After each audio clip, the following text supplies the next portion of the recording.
Welcome to Lightning Strikes, practical wisdom for everyday success.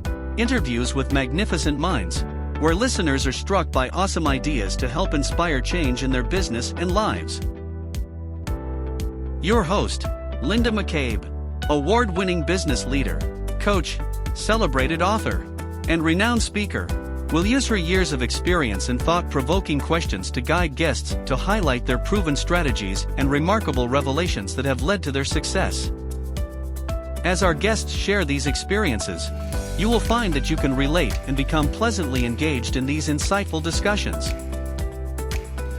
It's as if that moment comes like a lightning strike, and you understand exactly what you need to do in order to move forward, achieve success, and fulfill your dreams. Welcome to Lightning Strikes, practical wisdom for everyday success. Interviews with magnificent minds where our listeners are struck by awesome ideas to help them bolt to a new level of success. Our guest today is Bill Himmelstein. Bill is the founder, CEO, and managing broker of Tenant Advisory Group. Bill has been a tenant representative broker for 20 years and started Tenant Advisory Group in July 2008 after gaining experience at several of the major commercial real estate firms in Chicago. Bill has completed over $1 billion in commercial transactions with his typical clients, including professional service firms, technology-based businesses, manufacturers, and private practice physicians. Bill has been a guest professor at UIC, DePaul, and Columbia College. He has spoken in front of crowds as large as 5,000 people. He's spoken on behalf of the city of Chicago, as well as to the American Bar Association. Bill hosted a digital real estate show through Advisor TV and was a founding member of both the Coleman Circle for Entrepreneurs and the Chicago Leadership Alliance. Bill is part of a team developing over $150 million of hotels across the country. He's also invested in and served on the advisory board of over a dozen early-stage technology-based companies. Bill prides himself on acting with a high level of integrity, accountability, responsiveness, and determination in achieving the best possible deal terms for all of his clients. In 2017, Bill was named one of the most influential commercial real estate brokers in Chicago by Crain's. Bill's expert advice and market knowledge has also been featured in over a dozen news articles, podcasts, and radio interviews. Bill graduated from Washington University in St. Louis with a BSBA in marketing and management and a minor in psychology. Bill, thank you so much for being with Lightning Strikes today. In my view, that is an impressive bio. You went to college in St. Louis. Did you start out in Chicago? Yeah, well, first of all, that's a lot to live up to. I'm surprised that was my resume you were reading from, but no, it's such an honor to be here, Linda. And I said before the show started, I swear you look 20 years younger than the last time I saw you. So good for you. Whatever you're doing, it's working. Keep it up. Well, you can be a guest again. But yes, Washington University was in St. Louis. It was a wonderful experience. It's really enjoyable to be around such smart and motivated people. And I think, seeing what my classmates have been doing post-graduation, it's always a good motivator because, you can't drop the WashU mantle. And while everyone else is off and running, doing great things and great accomplishments, you can't let the ball drop. So you gotta keep going forward. So were you raised in Chicago?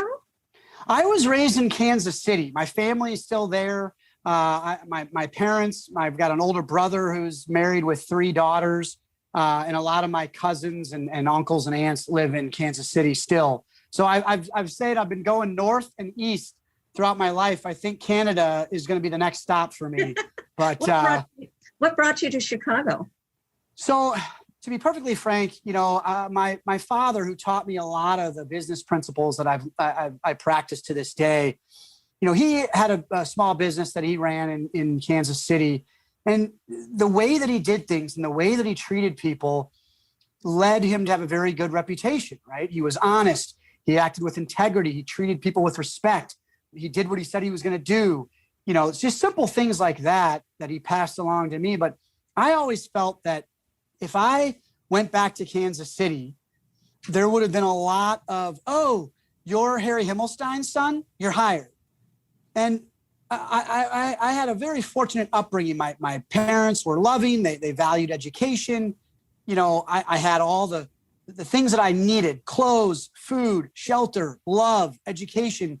What I wanted to do after college was to go somewhere else and prove that everything my parents did for me growing up was not in vain, that it was worth something. And so I wanted to go somewhere and make a name for myself that wasn't predicated upon who my family was, or the name Himmelstein did not mean anything in Chicago when I got here.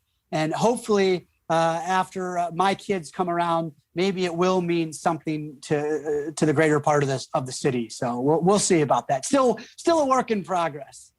That's really nice. I mean, it was something you wanted to accomplish. You did it really because you loved who your parents were, and it's working. So far, it's working. And, looking back on it, Linda, things have been going so well. I met an incredible woman who I was lucky enough to trick into marrying me. We've got 2 wonderful children at one of the best schools we could ever imagine. I've got a business that is doing well and has a great reputation. I can't leave here. I would be a fool to leave this behind, because the business is doing so well, even in these challenging times. And so, it kind of, the plan worked too well, because now I can't go back to Kansas City, but I do get to see, when in non-pandemic times, I get to see my family, almost once a month. So it works out well. So your father, from what you said, was in real estate, right? He was a real estate investor. That's how he taught me about investing in real estate, and that piqued my early interest in it. He owned a commercial flooring business, so carpet, tile for large commercial properties. He just taught me some of the values about doing business, regardless of what industry you're in, like being responsive, doing what you said you were going to do, putting your client's best interest first. Just simple things about how to treat people how you would like to be treated. And that's going to serve anybody well, regardless of what industry they're in. Okay. So you started your company when, did you say? July of 2008. Whoa. Okay. That's a long time. What were you, still in diapers? So I'm not that young, but you just look great. I think, well, that's very kind of you. One of my biggest mistakes I think I made earlier in my career was staying at the bigger firms for too long and thinking that they had anything to do with my success. What really propelled my success was listening to trusted advisors like my father, like people like Maury Elstein or Matt Green, Jeff Rossett, just super sharp people that I could take little tidbits from. And really, at the end of the day, I wish I had started my company even earlier. But I do remember, July of 2008, the world looked very differently. The sky was falling. We were going through the mortgage crisis, the financial bubble. I remember when I told my mother I was starting my own business, she said, "Billy, that's the dumbest thing you've ever done." Wow. And because she thought it was just a terrible time. And really, what my father had advised me was there's never a good time to start a business. In fact, it's always a good time. Just do it and get moving on it. And I did. And it turned out to be one of the smartest things I've ever done. And my mom came back to me a couple of years later, after I had been doing far better than I ever did working for any of the larger companies. And she said, Billy, that was the smartest thing you ever did. So I said, get on the bandwagon. We got room for you, Mom. That's we'll take cute. you. We have a podcast coming out. I don't know if you know Rosemary's work. Love her. She's amazing. She's coming out, and she is the president and owner of a construction company. And we got to a point in the conversation where I asked her something about starting a business, and I said, well, you must have this or that or had this experience. She says, no, truly, I was clueless. And a lot of people I know, including myself, you think you know a lot when you start a company, but if entrepreneurs have this spirit of, I'm just going to do this and somehow figuring it all out. I think that's true of many of us. Would you agree? Oh, absolutely. I mean, most entrepreneurs start a business because they're an expert in whatever their subject matter is. They're a subject matter expert, as was I, as was Rosemary, as it sounds like you were as well. And I didn't know anything about running a business and all the ancillary things that go along with it that aren't commercial real estate brokerage. And so, you make mistakes as you go. My father always said, it's okay to make a mistake as long as, number one, you don't make the same mistake twice. And number two, it's not a big enough mistake that you can't recover from. And so fortunately, I've only made mistakes once, and I've never made a mistake that was too big to overcome. Great advice. Glad you followed it. Bill, in terms of building your business, can you give us some specific obstacles you faced or some particularly challenging times on your way to your business success? Yeah, absolutely. And there's always going to be low points. Things sometimes are cyclical, and they surge up and they fall down. And I think the biggest key for me has really always been to remain a philosophy of give first and support others.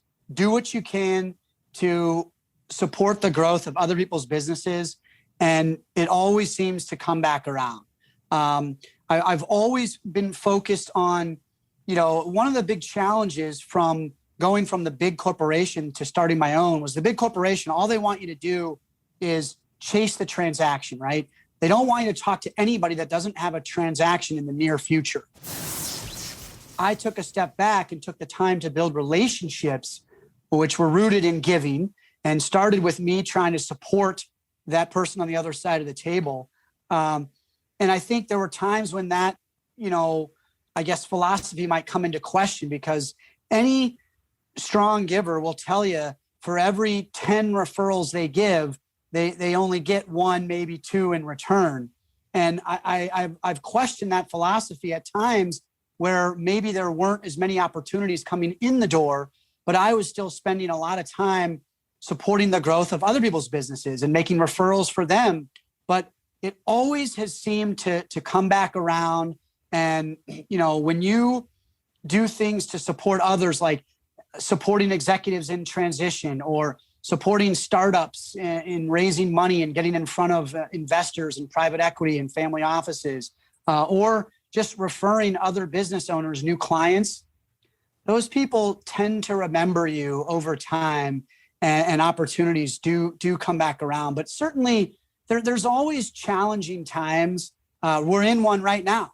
We are in the midst of a very challenging time for commercial real estate. But what I'm realizing is that the typical broker does around 5 to 7 transactions in a year. Maybe a busy one will do 10. The last several years, I've been doing about 35 to 40 transactions in a given year. And so while the revenue per transaction is down dramatically, we're still doing a significant number of transactions, which means we're getting in front of a lot of business owners. Those business owners are trusting in us to do great work for them, to reduce their costs, to put their interests ahead of our own. And I know that while our revenue is down, it's going to come back to us. It's going to, these same companies that are doing very short-term deals now will be doing longer-term transactions down the road. They'll be expanding down the road. The clients of ours that are sitting on the sidelines and not having a lease right now, once they feel safe, once the vaccine gets more widely distributed, they'll be coming back for their office space once again. And so I know that we're poised extremely well in the future, but it keeps coming back to the same philosophy of doing what's right for others, giving freely to them without expecting anything in return, supporting the growth of their business, thinking about what we can do to be helpful and add value. And it all tends to come back at some point. So we're moving in the right direction. Yeah, I've seen people struggle with that philosophy, and I've seen the result of people that just keep going with it. And in my estimation, you're absolutely right. But you are that way with your employees, right? Also. 100%. I mean, we didn't lay off a single team member through the pandemic, and and I don't plan to. I have certainly taken a dramatic cut in the amount that I earn so I can hopefully provide for my team members and make sure that they still have what they need. And I'm constantly trying to ask, what can I do to support you? What resources do you need that we don't have access to? Because I know that as they're successful, Tenant Advisory Group will be successful. And so that's I've got some of the best team members I've ever had in my entire career, let alone just at Tenant Advisory Group. And I'm really, truly humbled to have the quality of people I have across the entire, from brokers to chief operating officer to marketing director to our admins. Everybody is just spectacular. And I know that as we turn the corner through the pandemic, I'm going to be incredibly grateful to continue to have these same team members. We're all rowing in the same direction. We all share similar values. And together, we're going to emerge from this even stronger than we were before, more profitable, and delivering even better results to our clients. So I'm very, very bullish on my team members and retaining them and making sure they have the resources they need to be successful in what they do. Do they all work from home now? Yeah. I would never make my team members at a time like this go into work. We're all remote, and I'm just trying to make sure that they're still feeling energized and excited about what they're doing. I want to make sure they've got the tools and the resources to be able to complete the work they need to be able to do. But yeah, right now, until we're all fully vaccinated, we probably won't be heading back to an office. Yeah, I just feel so bad for them because you're not positive at all, Bill. No positive attitude from you. Well, what was there time? I know you're very positive, and I love that about you. But was there ever a time where you experienced self-doubt in yourself? Yes, certainly. I mean, there was a couple of times in my career where I considered seeking a different profession. But what it always comes back to is an incredible support structure, whether it was my parents or my brother or my wife. They've always been so supportive and encouraging and saying, Bill, you're doing the right things. Keep doing what you're doing. Stick to the plan. It's working. It's just because you've got a blip, everything doesn't always go, as my wife says, up and green arrows. Sometimes there's a blip, but don't change who you are, is what they've always told me. And it's that support and that encouragement from my family and my wife that really has allowed me to stick with it. And I'm so grateful that I have and that I've had that support structure, because that's what has allowed me to produce good work and to build a strong company and to just keep going, really. That's great. I know I certainly noticed with my business, my scrap iron and metal company, that in the beginning, you feel like, oh my God, the world's coming to an end. And somehow the next day comes along and solutions pop up and things change, and then something wonderful happens. And it is cyclical, and you get got to stick in there, right? Certainly. And it also, I think, to be a successful entrepreneur and weather the various storms, including self-doubt, you've got to be open. You've got to have an open mind. You've got to listen to others. You've got to seek out people that know more about a certain topic than you and listen to what they have to say. Because as we touched on earlier, I didn't know anything about running a business, but then I joined groups like EO and Vistage and was able to learn from others about the different aspects of running a business, as well as the different aspects about introspection and self-learning about who you are and what makes you tick and how you can be better. And so I've always tried to surround myself with people that are far smarter than I, which is a very easy thing to do in my case. But, just being open to listening to others and take advice. And, I've always been that entrepreneur that would much rather listen to others than hear myself talk. I know what I know, and I don't believe it's very much, but there's so many other people out there like you, like a Rosemary Swerk, like a Tim Paget, that have been in business for so long and really are so buttoned up with their processes and their systems and their culture. And those are the people that I really value having conversations with and just trying to soak it up. Well, thank you so much. Speaking of advice, do you have something that stands out as the best advice you ever got? Wow. You got so much, it's hard to pinpoint one, right? I've been very fortunate, but then again, when you seek out advice, you're going to get a lot of it. Not all of it's great advice, but a lot of it has been spectacular. I think,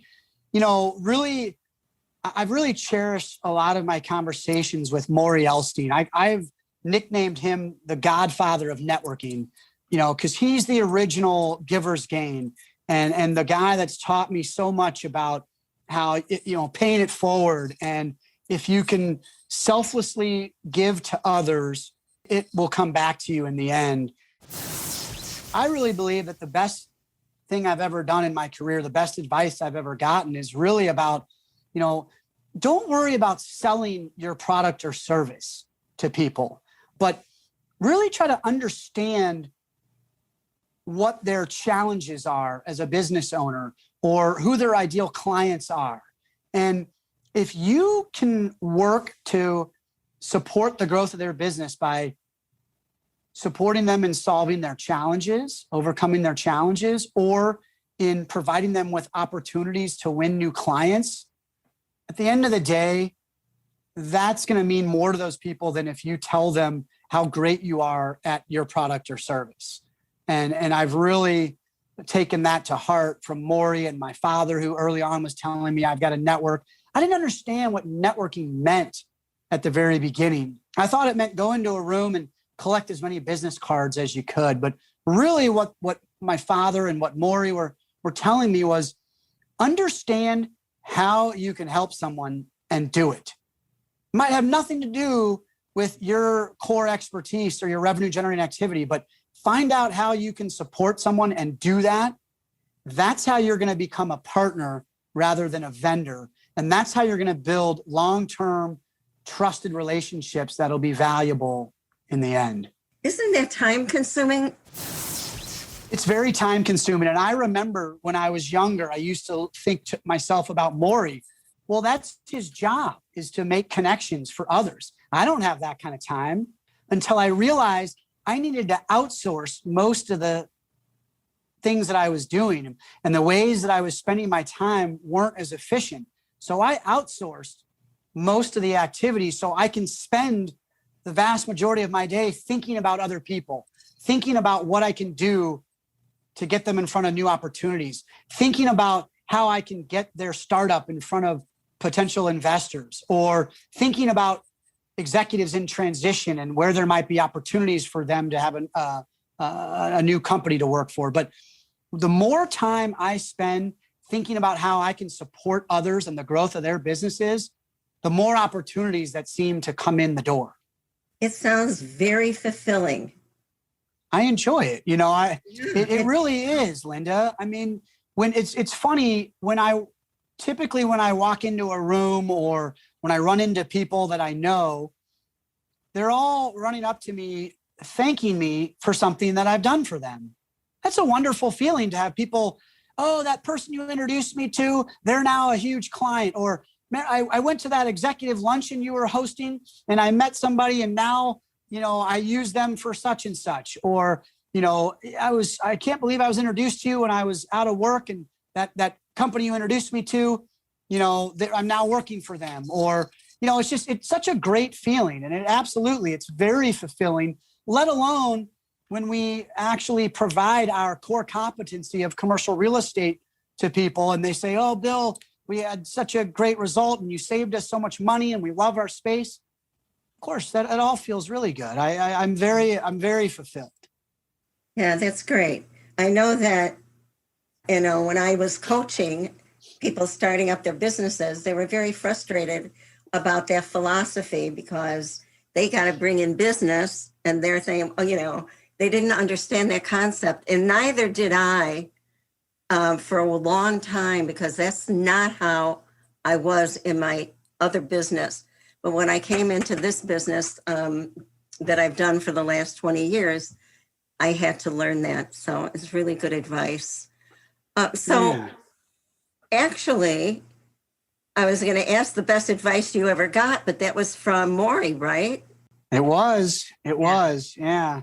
And, a lot of the stuff growing up from my father, just about how to treat others as you want to be treated, being responsive. I remember in one of my early positions starting my career, I had a mentor, and I'm going to use that term very loosely, said, don't call the client back right away because then they won't think you're busy.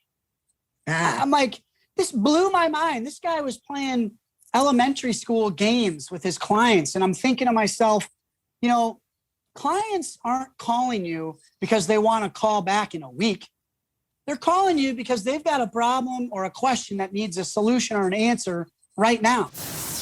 And if you can amaze them every single time by calling them back immediately, that's how you earn referrals too, because they're going to know that when they introduce you to one of their close contacts, that you're going to treat them the same way.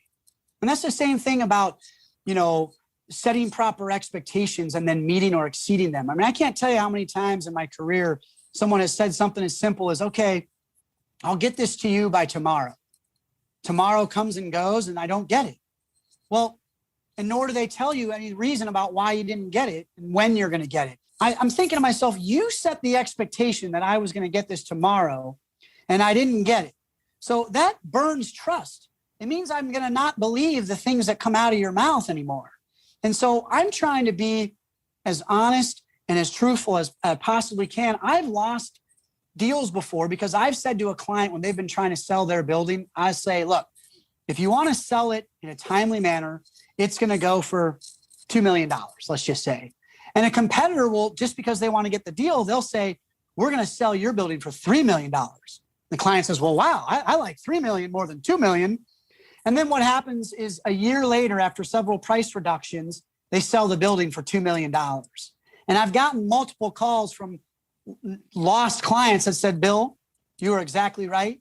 That's what we sold the building for. We would have done it in, a year quicker, but I wish we would have hired you. Well, and that doesn't help me knowing you should have hired me, but I'm still going to be honest with the people I talk to and say, look, I'm in the business of setting proper expectations and then meeting or exceeding them. I'm not going to lie to you to win your business. I'm going to tell you the truth.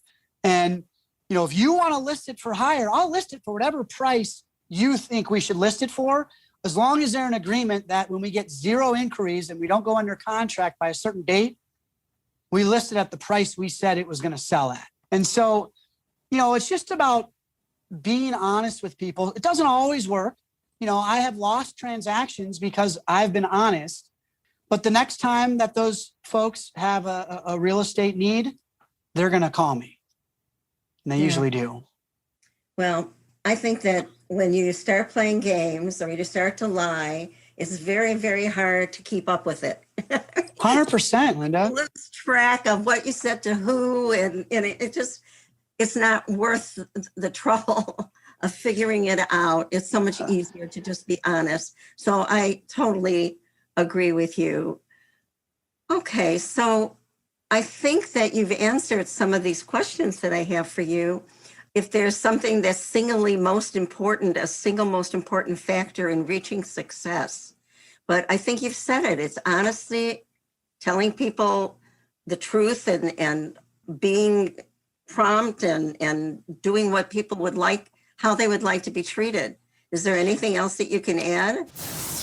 Yeah, I mean, it's the little things. People think there's this big magic formula, but regardless of what industry you're in, if you practice the principles of treat others how you want to be treated, things are I've always said, Chicago's a place where if you're smart, hardworking, and honest, you can do very well. You can be successful here. And I think that the major philosophy, the overarching theme here, besides those values, is really that pay it forward mentality. If you can put yourself in someone else's shoes, and most business owners, they're constantly thinking about, how am I going to get my next client? How am I going to increase revenue? And if you can be someone that supports the person on the other side of the table and getting their next client and growing their business, it really doesn't matter what your product or service is. When that item comes up, you're going to be the person they're going to look to first. And I've really tried to embody that ever since I've started I wasn't allowed to do that when I worked at the larger companies. They didn't have time for you to build relationships. It was all very transactional based. But when you take a step back and you build meaningful relationships based upon trust and adding value to the other person on the other side of the table, you will find success. It will happen. Well, that's good. I'm glad for people listening that they can count on that. That's great. Please tell us about your involvement in being part of a team developing over $150 million of hotels across the country and investing and serving on the advisory board of over a dozen early stage technology-based companies.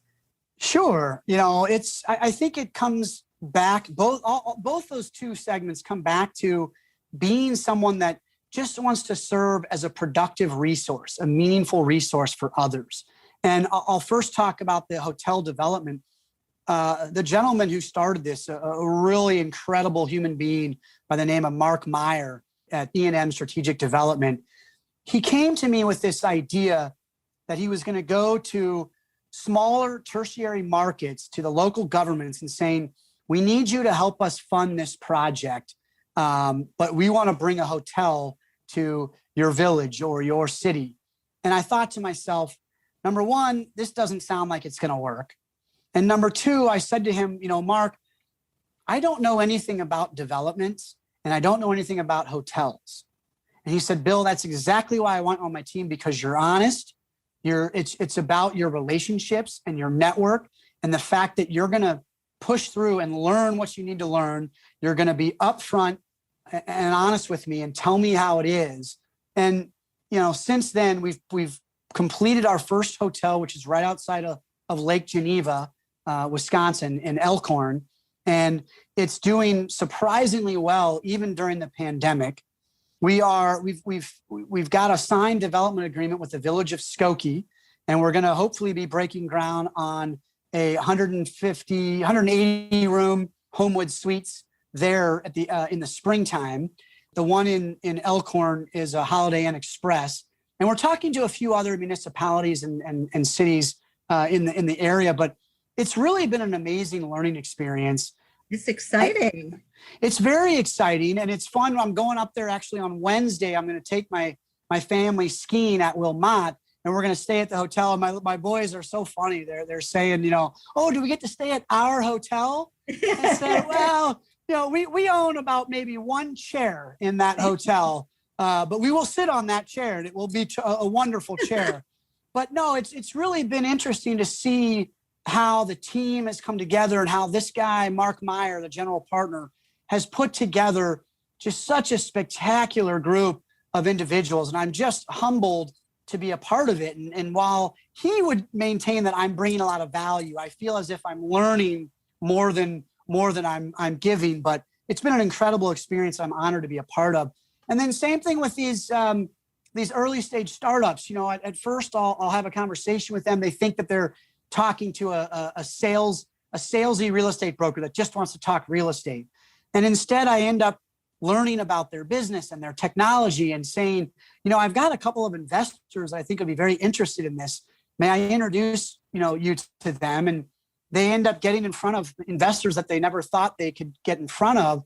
And they'll come back to me and say, Bill, you're not, and I've gotten this comment before. It's actually, I think, a review left on Google for me, but it's basically, Bill, you don't look at things through a real estate lens. You look at things with a business lens, with a focus on the overall business. You've got a good grasp of, the various aspects of running a business and what it takes, the marketing and the funds, sales, op, finance. Those are the three core functions of any business. And, yes, my core expertise happens to be on the real estate side of a business, but, that's the feedback we typically get is, Bill, you've got a very business oriented mind, and you've got a terrific network of people that seem to really believe in you and trust in you, because when you make introductions, people respond and people want to talk to me right away when you make the introduction. And so that's when I've been invited to participate either on the advisory board or,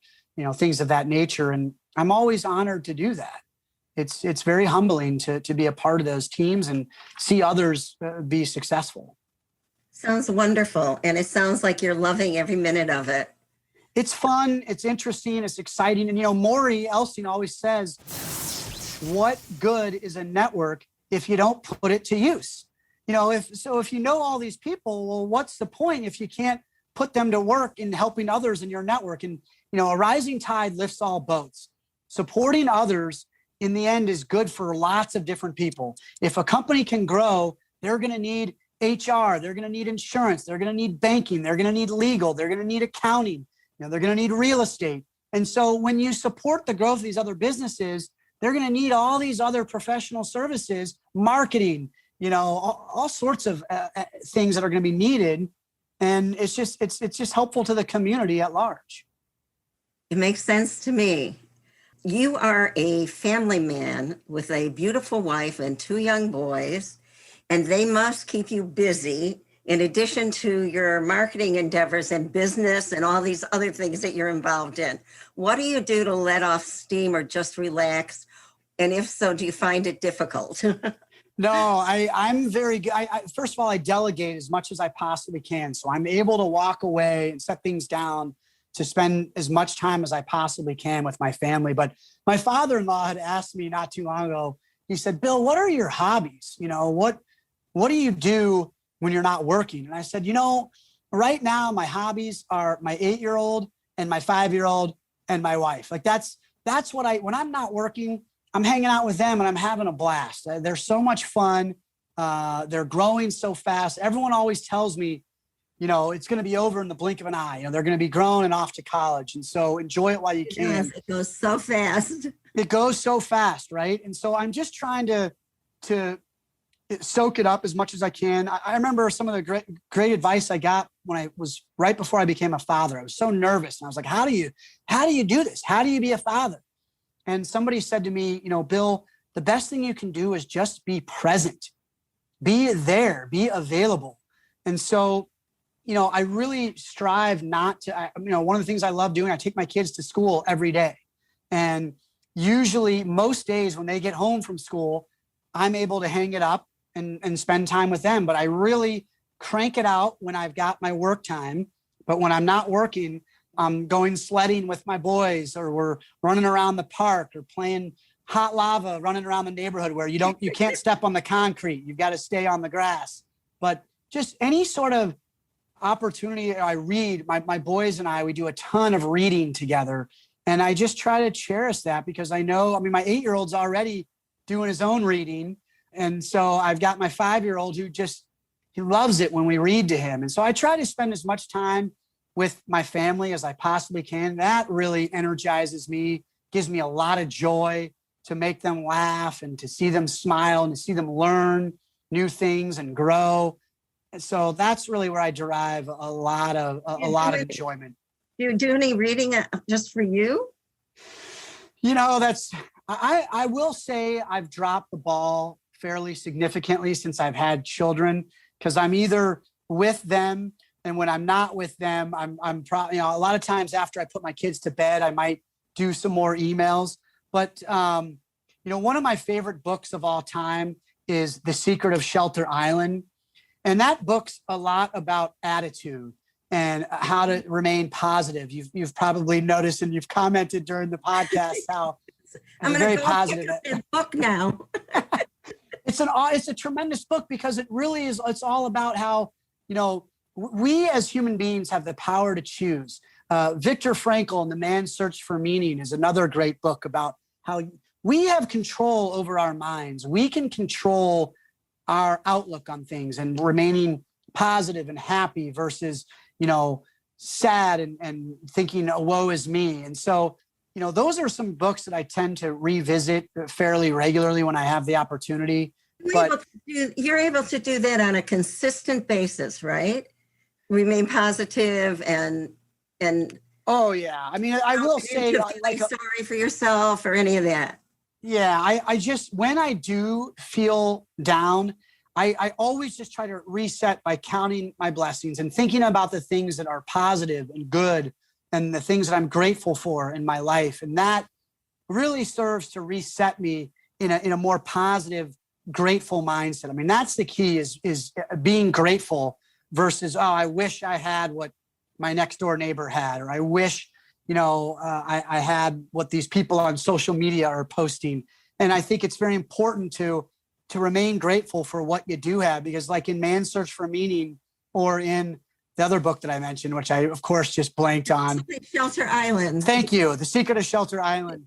It's really about just, it's very easy to be happy with what you have and to be grateful with what you have. And so I just try to keep, and I'm also very fortunate that my wife is a very positive person as well. She's always, the glass is half full, the grass is greener where you water it, not on the other side. It's greener where you water it. And we both do a good job of watering our own grass and staying very positive and happy. We just had a conversation last night about, the beginning of COVID was such a shock to everybody, but we were just talking about how last night, how we're very happy and satisfied with our lives. Would we like to see more of our friends and family? Absolutely. But we're very grateful that we were able to put food on the table and pay our mortgage. And there's a lot of people that may not have that ability. And so we just remain grateful. And that really helps. Well, the last question I was going to ask you, you've already answered. It was, what makes you feel inspired or your best self? I'm guessing the answer is your family. Yeah, 100%. I mean, I've been extremely fortunate to have the parents that I've had. Even my brother has been incredibly supportive my entire life. My wife has been incredibly supportive. I mean, Diana, she's a PhD in neuroscience, and she's an incredible mom. She does everything that her family needs of her, and she also is Tenant Advisory Group's COO and CFO. She does an incredible amount for our business. How she does all of this on a day-to-day basis is beyond me, but I've been very fortunate to have her as a support structure. And then, my boys, they'll always give me a hug when I ask. And so, having the love of my family, my parents, my brother, my wife, my nieces, everybody, my kids, I'm just so thankful and grateful that I've got such a wonderful support structure. And that's, to me, that means the world. That's what keeps me going. That's what keeps me pressing and pushing forward and wanting to grow, and not just grow the business, but grow as a person and become better here and better in my heart. And, it's just, that's a great motivator as a wife and children and just a spectacular family. Very inspirational. And you've lifted my spirits today. I'm going to be more positive. Well, that's great. It rubs off. So thank you so much. Before we go, is there anything you'd like to add? Well, I just, wanted to tell you how grateful and thankful I'm in for you to having me on your podcast. I've always looked up to you and admired your business acumen and your coaching skills. And so it's just, I'm honored to be able to be on your show. So thank you so much for having me. Thank you. It's been wonderful. I'm delighted you found the time to do this. And I know how you are. You find the time for people that need you. So that's great. So I loved our time together. And you certainly gave us a lot of inspiration, information, and insight. So I want our listeners to get a lightning bolt idea from our successful guests that resonates with them and informs them and leads them to a particular course of action that results in their success. So, Bill, thank you so much for making that happen. Be sure to listen to our next podcast, and we will certainly let you know. Keep in touch on social media, and you can find out who's up next. And we're also available now on Spotify. So thank you, everybody. Bye-bye now.